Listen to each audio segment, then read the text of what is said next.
So I was at first going to ask about your thoughts on the very popular TV show Rick and Morty.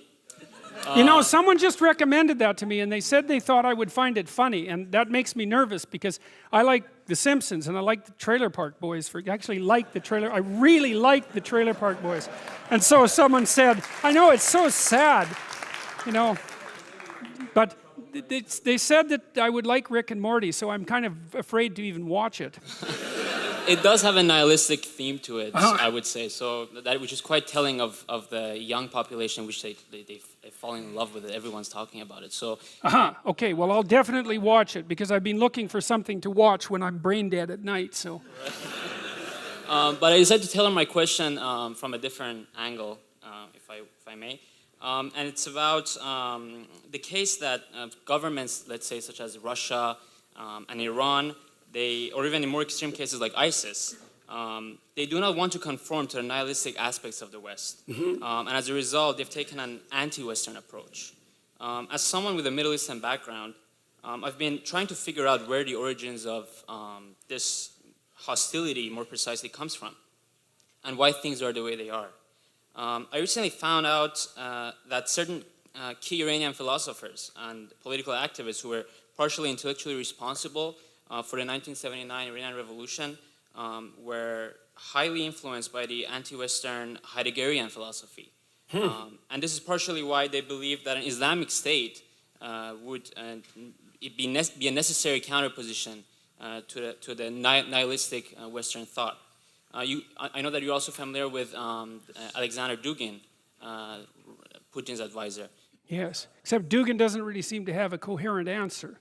He says that an answer like that is necessary and that hypothetically it's something that Russia might be able to offer, but the details seem to me somewhat obscure. I mean, maybe the Russians are doing what Solzhenitsyn suggested and returning to Orthodox Christianity, although Russia is corrupt enough so that it's very difficult to tell from the outside if that's mere collusion between a corrupt church and a corrupt state or if there's something genuine going on there. Now, you know, I would say there's a question under your question, which is tyranny or nihilism? Well, that's a good question, man. That's a good question. Well, lots of people would pick tyranny over nihilism. And so if that's the only choice that people are offered, then, and I also think that tyranny is stronger than nihilism. Because what are you going to do, organize nihilists? Hardly. Well, look at what happened to, what was that thing in Central Park? You know, against the 1%. I mean, what a dismal affair that was. We'd like things to be different. How? Well, we don't know. It's like,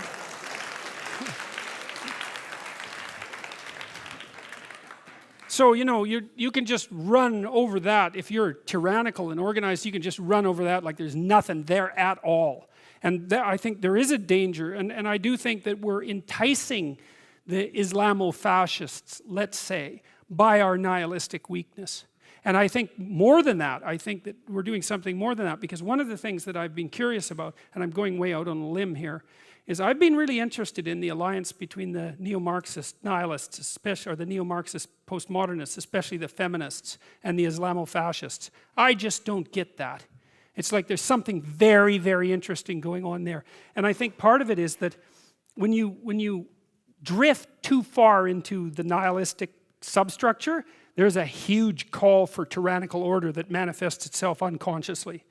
And so that's the dynamic that I see playing out in that peculiar relationship between the modern neo-Marxist feminists and the Islamo-fascists. Do you think Heidegger has a role in any shape or form? I don't know. That's very interesting. That's a very interesting idea that you brought to mind. I had no idea that there was a relationship between Heidegger and what happened in Iran in the 1970s. If you could send me a citation about that or something to read, I'd be very interested in doing that. So, okay.